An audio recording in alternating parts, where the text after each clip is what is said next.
Much of the promise of green growth depends on technological progress.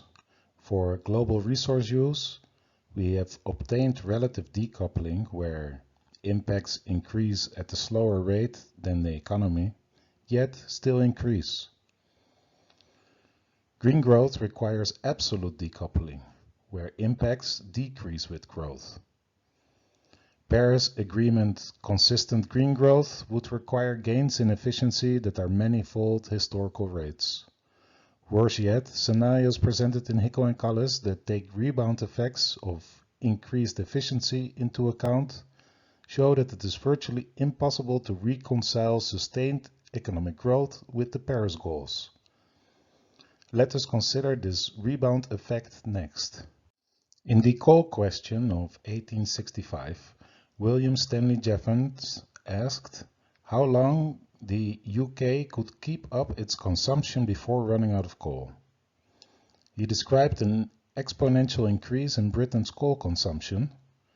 Some authors at the time suggested that technological improvements in efficiency would prevent UK mines from running out. However, Jevons contested the idea that technological advances lead to reductions in the consumption of resources. It's a holy confusion of ideas to suppose that the economical use of fuel is equivalent to a diminished consumption. The very contrary is the truth.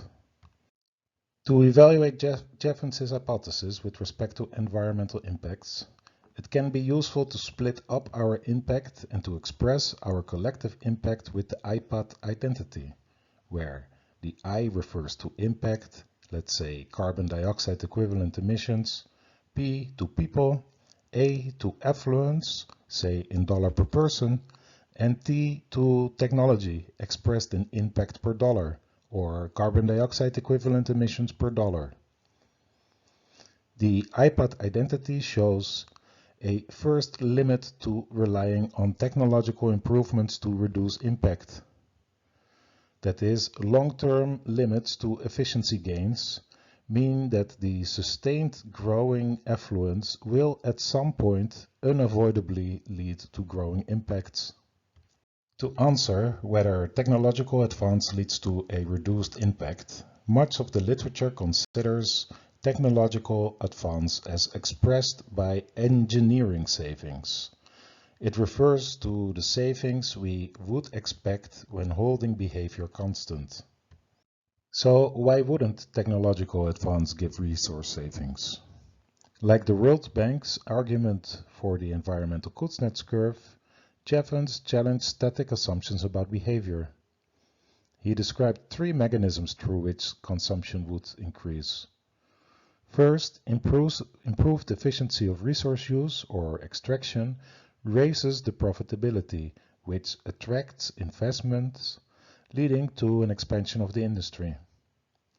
Second, the improved efficiency may push down costs far enough to open opportunities for new uses to become viable, raising the consumption in new industries. And third, the improved efficiency makes use cheaper, which can in turn boost demand.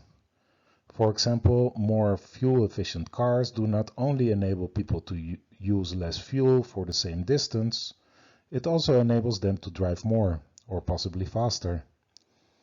One setting where this may be fruitful to study is Formula One.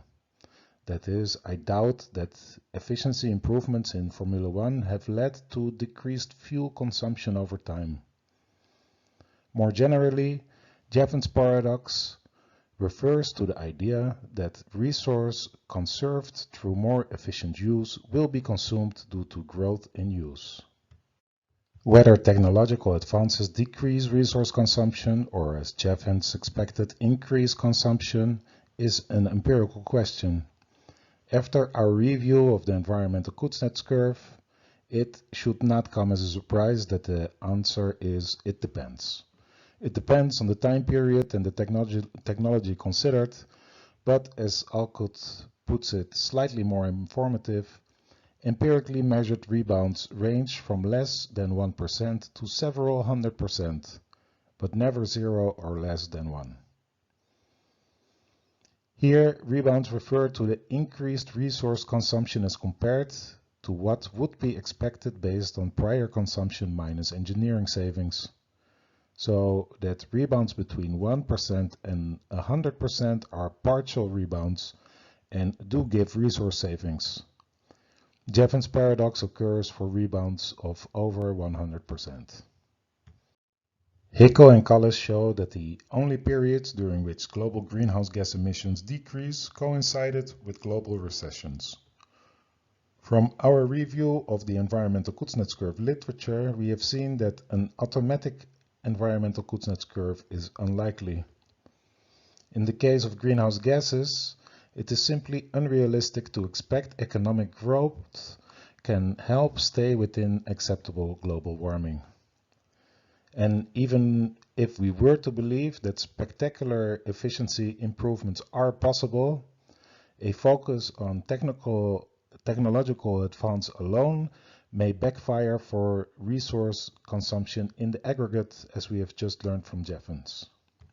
Alcott, his review on Jevons paradox, concludes that, politically unfashionable though they may be, Jevons himself denied that the consumption of coal can be kept down in our free system of industry.